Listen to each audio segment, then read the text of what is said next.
Welcome to this week's Plank of the Week, the most successful show currently produced here at Talk Radio TV. This week, I'm joined, I'm delighted to say, by Mark Dolan, comedian, raconteur, talk radio presenter, of course, as well, and Gemma Godfrey, the Times Money Mentor. Very good afternoon to both of you. Welcome to Plank of the Week. Before we get started, though, on this week, have a look at this. OK, everybody, it's a brand new month, and you know what that means? It's time for my top 10 planks for January. At number 10, it's the Iranian government. They used to be the most feared government in the world, but now everyone just thinks of them as a bunch of planks. Number 9, Jeremy Corbyn. He still claims to be leader of the Labour Party. He still keeps turning up for Prime Minister's questions, but he hasn't got any questions worth answering. Lord Adonis comes in at number 8. He is, of course, the Labour peer who thinks that we should all be remaining in the European Union. I've got some news for you, Lord Adonis. We already left. John BERCOW, the former Speaker, he keeps walking around telling us that he didn't do anything wrong, that he was the most neutral Speaker of all time. Get a life, John. Number 6, it's Lily Allen. She's, of course, everybody's favourite pop star. The only problem is, nobody actually buys her records anymore. Ed Davey, laughably named the acting leader of the Lib Dems. He doesn't act like a leader, he acts like a plank. Number 4, Meghan Markle. She's been split aside from Prince Harry, but she and he have both lost collectively their lawsuit against the Mail on Sunday for invasion of privacy.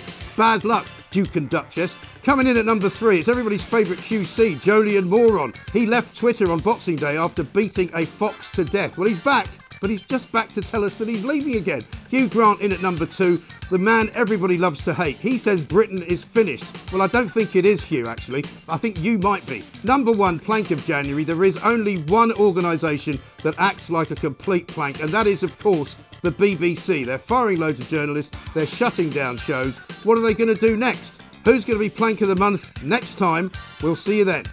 So there we have it.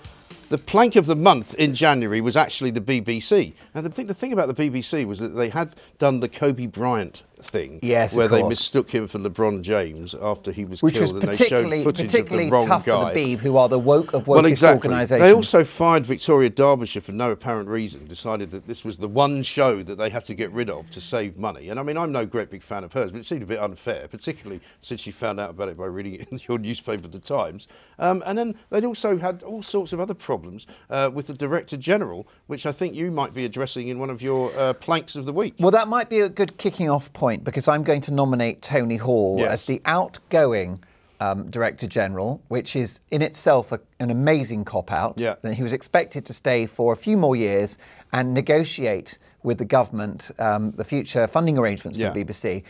Why has he resigned? Why has he sort of announced his departure? Because he doesn't fancy taking on an ebullient Prime Minister with a huge electoral mandate in Boris Johnson, of whom I'm no fan. But I can tell you that I think Boris is going to drag the BBC across the coals in the next couple of years, and rightly so. And the reason why is, once again this week, and there's a specific reason why I've nominated Tony Hall, the licence fee is increasing by £3. Is it? Yes. I haven't been told. Yes, and it's been announced this week, and it's going from £154.50 to £157.50. Now, lots of the chattering classes... Does this mean I have to change my direct debit?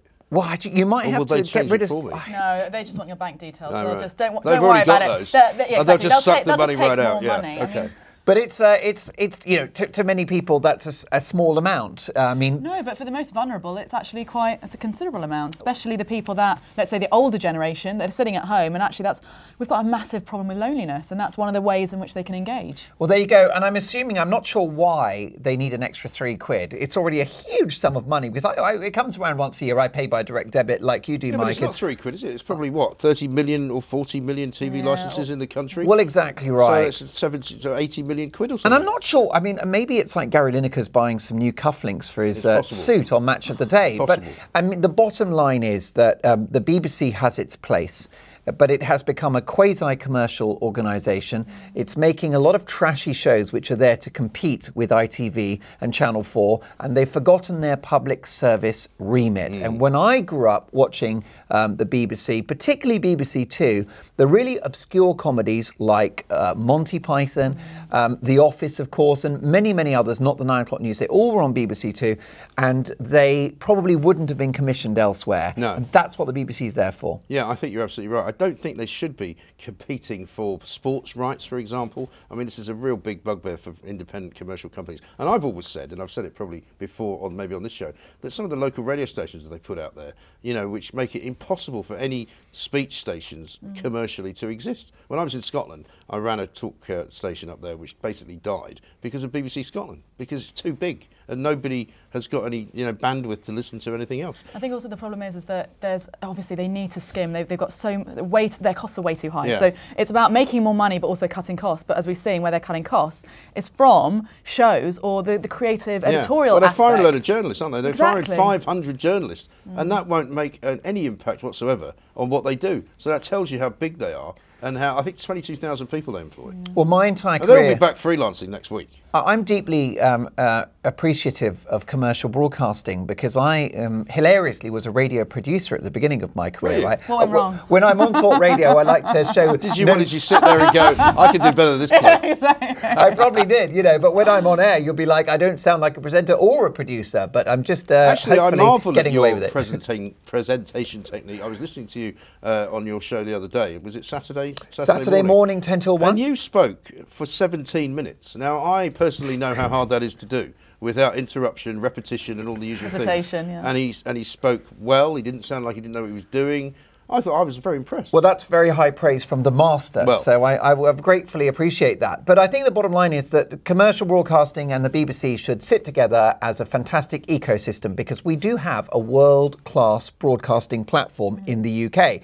If you need proof of that, look at the number of massive US TV shows that are actually based on a British format, and whether it's X Factor and America's Got Talent and, you know, Simon Cowell and the like, Survivor, all of those shows were kind of, you know, developed here. So we're obviously very good at it, but we have to get it right. To hear you think those are the best of the British broadcasting. I thought you were going to do like Upstairs, Downstairs, and, you know, well, Downton Abbey, yeah, of course. you know, The Crown and all that. But, you know, no, he goes with the X Factor. Of course I do. For God's sake. You know, the bottom line is that, you know, we're very creative in this country. I think that if we're looking at sort of post-Brexit Britain, I think we have to really focus on our strengths. We're really good at lots of things, renewable and green energies. We're good on the creative side. Yeah. We have world-class musical artists. And I think we should, great engineering, we should focus on that.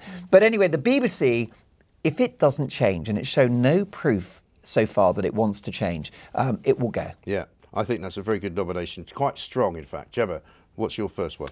Okay, first one, bit controversial here. Shropshire Council have started to advertise that they want to pay a pothole consultant £1,000 a day. £1,000 a day? £1,000 a day. I could do that. They've had, I think it's something like 3,000, it's to fix 3,500 defects that have been identified in the highway. The difficulty is they're already spending £147 million with an external company to fix it. And they don't think that's good enough, so they want to start to hire extra consultants.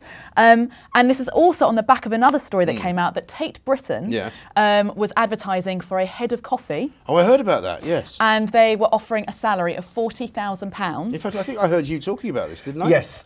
I'm 40,000 for a head of coffee. But the shocking thing was it was in the same advert. They were also advertising for somebody to be a member of the curation team as an assistant curator, and they were going to pay the head of coffee £12,500 more.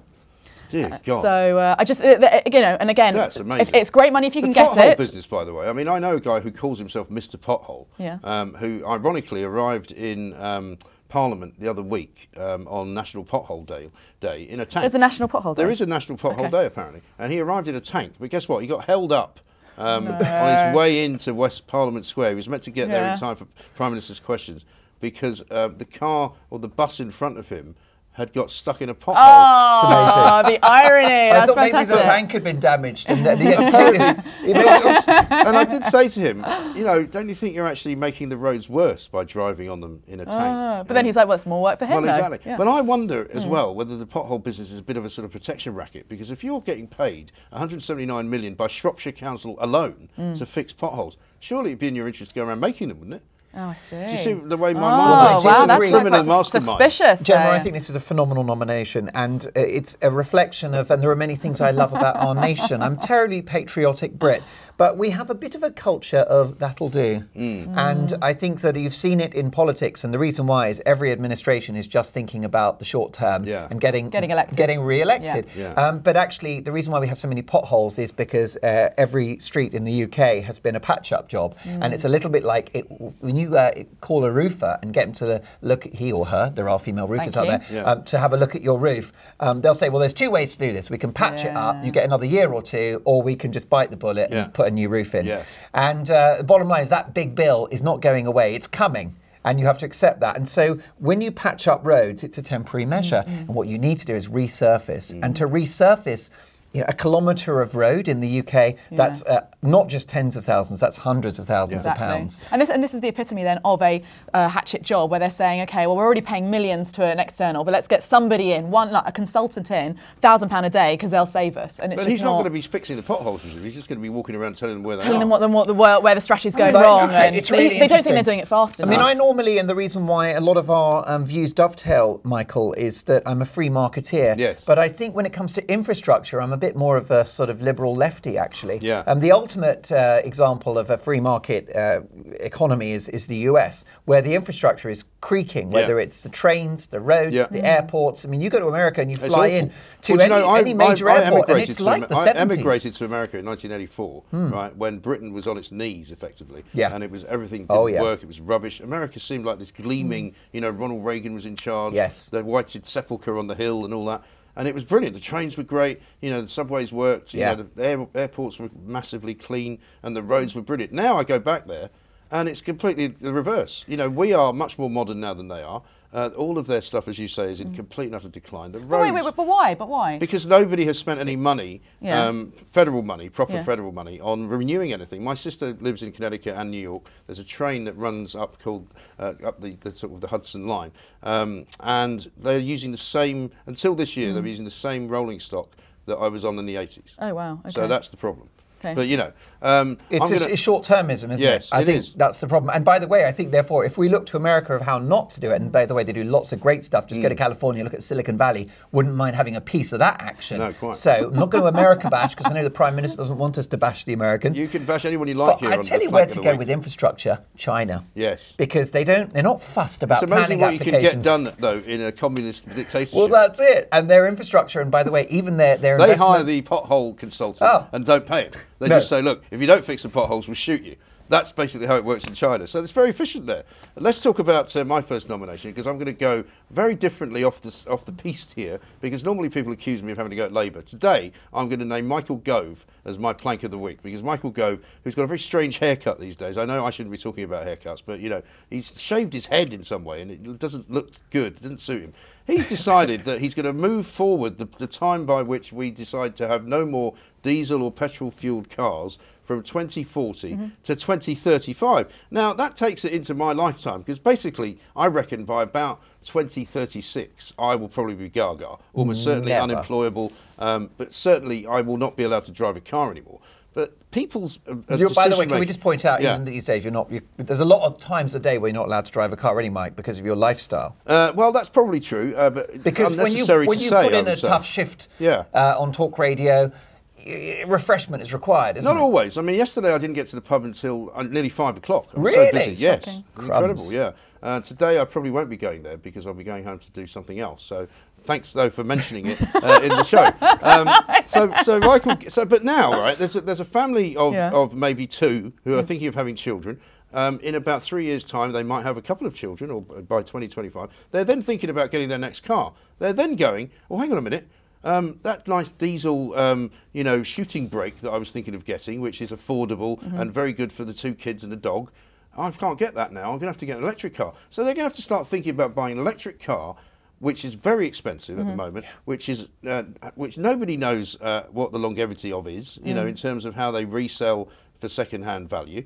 And their choices are now going to be constrained by something that Michael Gove thinks should happen, but can't guarantee will happen. Yeah, well, the only thing is about that is that something needs to be done to try and go carbon neutral. Well, if we all accept that, that's fine. But I just think it can't be done at a sort of deadline. They have to say, all right, let's try and bring more electric cars into the market. Let's try and encourage. I mean, Volvo, for example, you'll know this, have only just started basically working on an electric car. Now, you would think that they in Sweden would have had one before now, but they haven't had one. But isn't this okay? So I understand the point, but isn't actually the benefit of having a deadline? It'll actually encourage. Then it'll encourage. It'll be like, if there's a deadline, if there isn't a deadline. Well, not if it causes ordinary people kind of angst, which is I think what it will do. Because basically, who's to say that deadline might not move? What are the manufacturers going to do? Are they, because there are going to be other countries that are still wanting to buy diesel and petrol cars.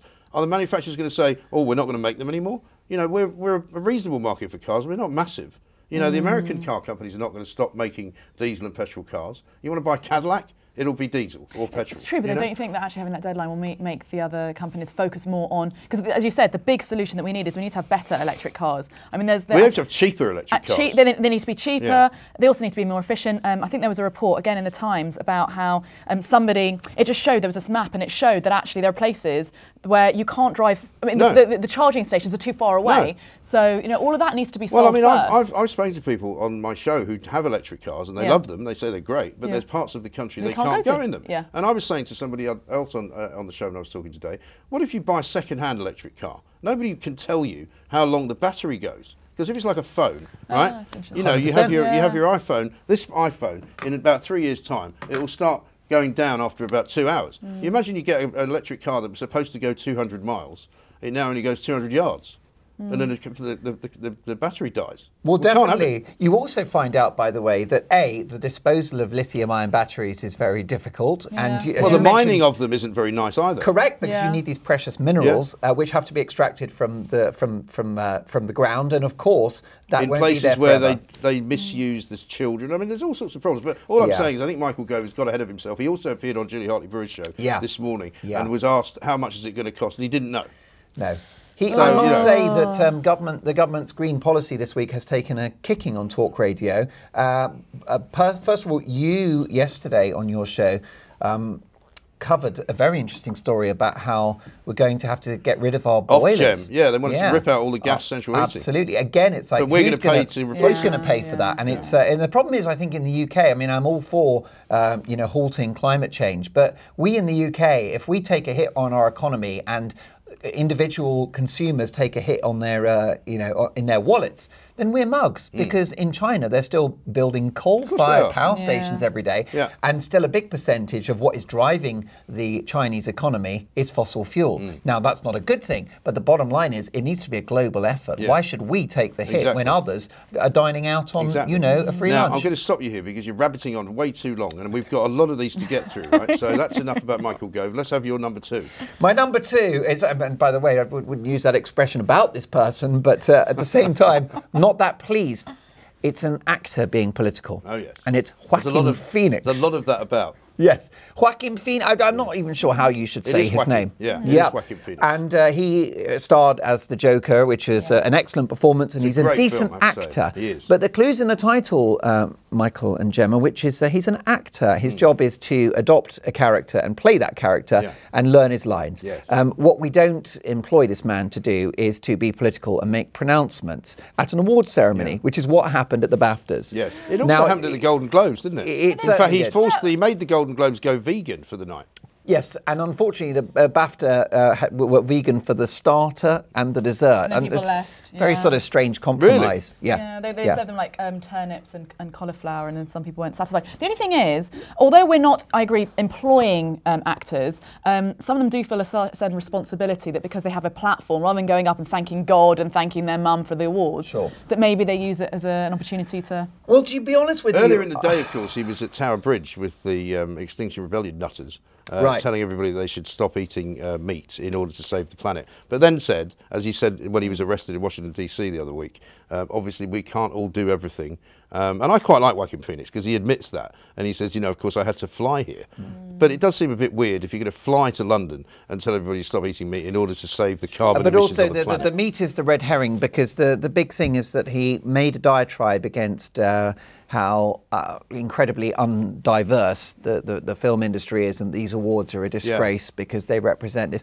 And I so why did you just not take the award then? Well, first of all, the best, you know, you boycott the award. That is a very powerful message. But also, you can't. I mean, but the BAFTAs are there. They are a sort of consequence of the industry and the cream of that industry. It's not the BAFTAs' fault or the Oscars' fault or the Golden Globes.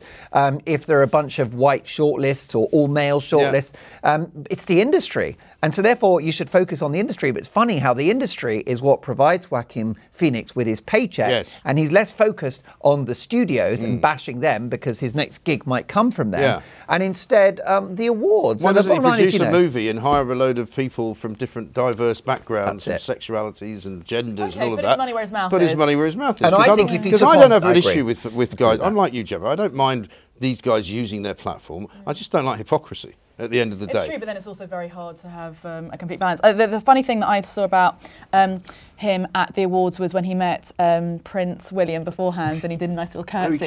He didn't know. I don't think he knew what to do. That's the great thing about Americans, is that they go on and on and on about all sorts of things, but as soon as they see a member of the royal family, they literally just kind of flake out. Yes, I mean, the bottom line is I'm a comedian and I do not use occasionally. No idea. Tell us a joke. It's important to disguise it. What's your best joke?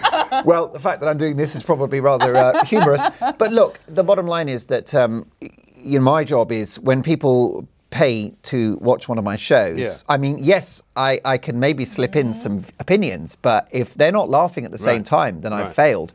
And I just think that Ricky Gervais summed it up beautifully when he was hosting the Golden Globes, because he more or less, he was brilliant. He set up the show by saying, if you win an award, please don't be political up here, because no one cares what you think. You're not qualified. You don't know about reality. And if we think of the high priestess of wokeism, it's got to be Emma Thompson.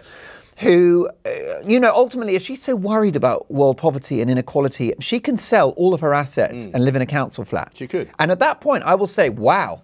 And rescue she'd a couple of million families. Russell Brand is the same thing. If you're so worried, if you're such a supporter of Jeremy Corbyn and you're so worried about, again, well, do you know, give Russell away Brand the millions. is a great example, actually, because he disappeared from the public eye because he made such a fool of himself during that period of time when he appeared on Question Time, and he came across actually as a bit of a sexist and actually a bit of a know-all and a bit of an ignoramus at the same time, which is quite an achievement. And then he managed to get Ed Miliband round to his house to have one of the most banal conversations of all time. And people went, we thought this guy was clever. Actually, it turns out he's a bit of a plank. And also, it pretty much killed Ed Miliband's election chances, didn't it? Well, I'm pretty sure he was doing that quite well for himself.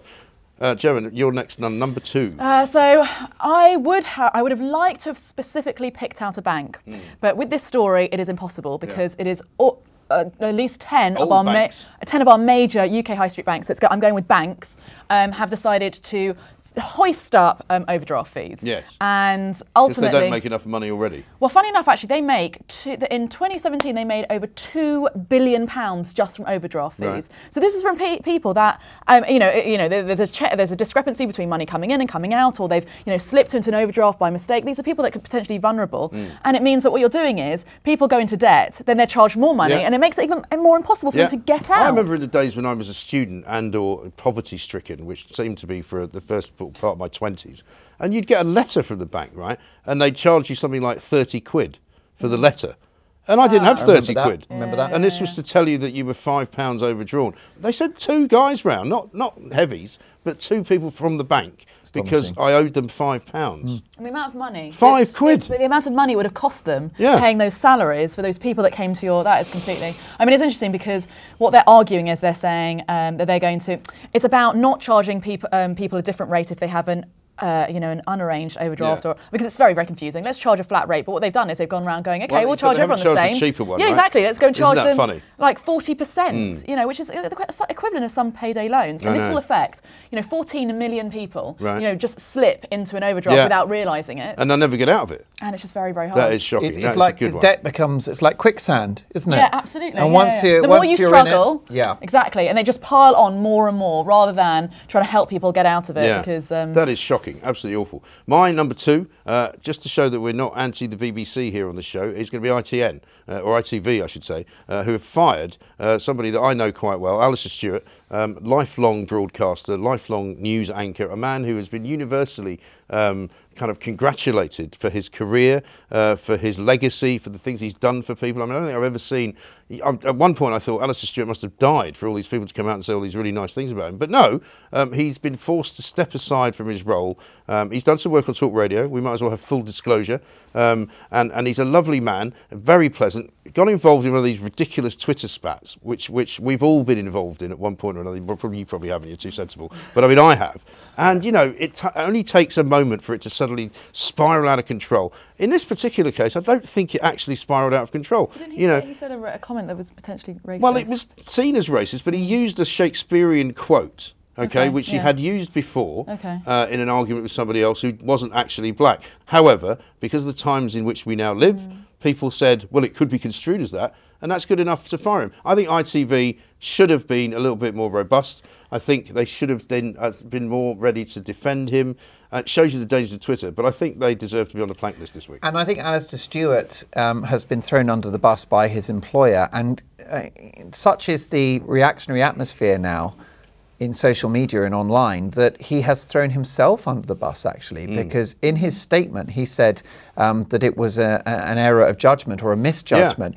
But actually, if I was Alistair's lawyer, I would say, don't say that, Alistair, because that suggests that you'd somehow had to think about this tweet and you judged it to be the right. The bottom line is it was a coincidence. It was a coincidence that he was using what for Alistair, by the way, has been a stock put down. So as you said, he's used it on multiple occasions to put people down. And the idea, and I won't give you the exact line from Shakespeare, but essentially that the key word and the offending word was the word ape. But the point is that, and I've heard many debates about this, and basically those people who construe that as racist are basically saying that it's a racist thing to say as a quote from Shakespeare if it's regarding somebody who happens to be non-white. And it can't be, you can't have it both ways. You know, you could either use the quote and not consider it to be racist, because in a way, by considering it to be racist, is racist in itself, isn't it? Well, I mean, in some ways I'd love this to go to court, because I feel that that Alistair is a victim of a miscarriage of justice, actually, because an emeritus professor of Shakespeare has actually gone on record as saying, but bottom line is this referenced ape was more or less an unthinking person. You're an unthinking character. You're basically just a sort of, you know, prehistoric ignoramus. You know, and that's what the word ape was meant to. Because you know, Shakespeare knew a thing or two about using language for characterization. So it's very unfortunate. I will say one thing though, just to kind of counterbalance the conversation. I'm not sure that newscasters should be on social media. And I think perhaps one thing I'd lay at Alistair's door is, why were you on Twitter? Why were you getting sucked into debates with people? Your show, your brilliant mid-morning show on Talk Radio is about opinion, and it's about you shooting from the hip, because you're not a newsreader. And also, to me, Twitter is an augmentation of that process. And an extension. And so, for example, yesterday when we were talking about what to do about the terrorism problem, you know, the debate continues on Twitter and continues until today when we pick it up again. So it's a sort of a... And Julia does that too. It's an organic kind of process. But also, I have to admit, you're right. I mean, Alistair was unwise to do what he did, but I don't think he was racist, and I don't think he was wrong. And I think ITV should have treated him, after all he's done for the news business, for them in particular, I think they should have treated him a bit better.